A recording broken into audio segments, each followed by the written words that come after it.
103 FM. Peter O'Toole, not the actor, is very well known around Cork. And one lesson he should have learned, I suppose, was if you can't remember getting home the night before, don't tell your mates in the pub, because one of them might ring Mick Mull and ask him to do something very, very scurrilous indeed. Hello? Peter O'Toole, is it? Yeah. Is that Peter O'Toole of Thomas Ken Park in Cork?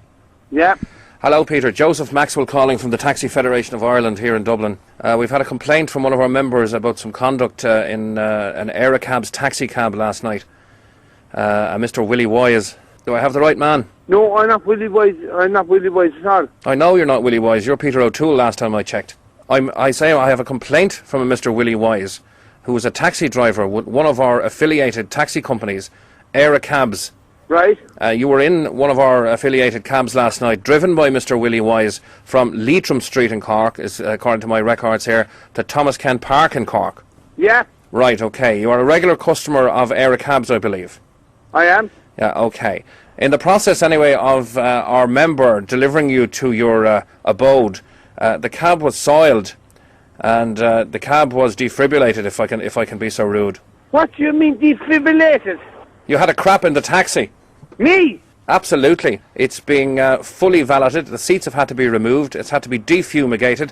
The defibrillation process put in train. And it's a possibility the whole taxi will be deregulated. Come at me. Are you joking me or what? I wish I was. Now, we're the legal body that has all the affiliated taxi companies to protect. Now, rather than individual cab drivers tackling individual customers, we have to take the mantle here from Dublin, trying to get reparation for Mr. Wise, who is now suffering the loss of earnings, the loss of his taxi cab, and subsequent distress after the smell that you left in the cab. Well, I'll tell you something for nothing now. I'll tell you something for nothing. Willie Wise must have done it in his cab, because I didn't do it. Well, he begs to differ. He said you were in a completely cruel condition from drink. I didn't. No, I didn't. I had something for constipation, for sake. How could I in the cab when I have something for constipation? Maybe you were trying to leave off and you followed through or something. Leave off? Maybe it was a shart, a kind of a half and halfer. What's this leave off The cab was soiled. Mr. Wise had to use a sick bag before he got it back to base. Well, I tell you something for nothing. Mr. Wise needs a sick bag permanently. Just to look at him, you get sick. If you choose to test my resolve in this matter, you will be looking at an outcome that will see you up in court, Mr. O'Toole. Well, I tell you, you can put me up in all the courts in Ireland. We'll be processing under subsection 22 of the Taxi and Trafficking Act a claim for criminal damage against you. I was only getting a lift home, for God's sake. You were getting a lift home and you had the audacity to use our member's cab as a toilet. I didn't mean Exactly. You must be joking me. Because the smell of urine after what you did would knock a horse, apparently. I'd say by the smell of the urine you must have been well drunk. Are you joking? Before I went out to the cab, I went to the loo for a number one. I know what it is. You obviously needed a number two and you were too drunk to realise it. And then sitting in our member's cab too drunk to realise you were doing it. Come here to me. I'm not that bad at all, like. Christ almighty. I'm not that bad at all. How can you explain, for want of a better word... Is that what you're saying? I'm not saying that, but I'm just saying there was a lump of poo, and number two... Well, it must have been the person that left the cabby before I went in. So, but in that case you would have sat down on top of it. I didn't. Well, it mustn't have been there then. Well, I certainly didn't do it anyway. Look, this is a very serious charge. Defibrillating a public vehicle that's paying tax and excise duty. Let me defibrillate me What's this defibrillating It's a milder word. Defibrillating or defracturation? What the are you on about? Or defecation, maybe. And Mr. Wise is very adamant that he wants to have you up for defecation of character. Well, you tell him I'll have him in the bodies of the court for defamation of my character. Anyway, look, Cab Soiler. My name is O'Toole, not O'Fool. Well, look, anyway, Cab Soiler, I haven't got all day to be talking shite with you, so I'll have to leave it there. Who's the Cab Soiler? I beg your pardon?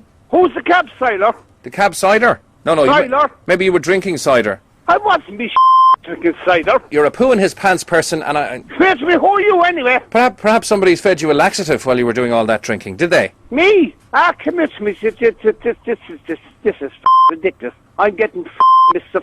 Butler. Gee. Maybe you got excited after coming out of the lap dancing club. How do you know that? We're the governing body. We know everything. We have spies. You're the governing body of the lap dancing club, are you? Oh, we're the government body of the Taxi Drivers Association. Well, you don't sound like it. Well, look, I'll have to get the Gardaí to come in and strip search you the next time you're in.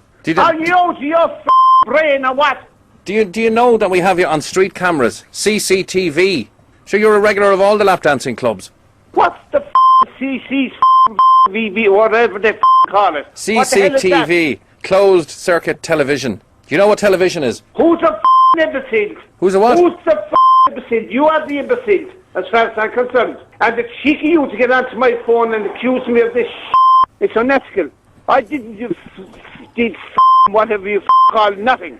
Can you tell me how many people were in that cab since? Nobody, because it's off the road after you did a poo in it. Well, I'll tell you something for that. I was home at 11:30, not 1:30. You must have been really drunk then.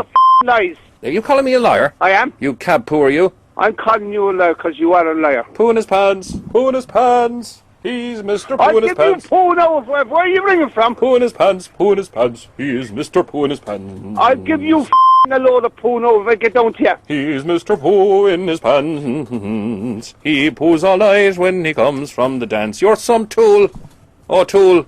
Who's this? It's Mick Mulcahy on 96 FM, Peter. Oh, Jesus Christ, I'm cut rotten. And Peter, the DJ, wound you up. And you didn't do anything in the cab. Bastard. But he knew you had a few drinks and you didn't remember going home. That dirty little bastard. Oh, Jesus, wait till I him. He's strangled now, he's dead. He's inside the bar. I'm going to kill him now. Peter, you're a gas man. Poo in his pants, poo in his pants. Thanks very much. Peter, have a great day. Bye. Talk to you soon. Bye-bye. He's dead. He's dead.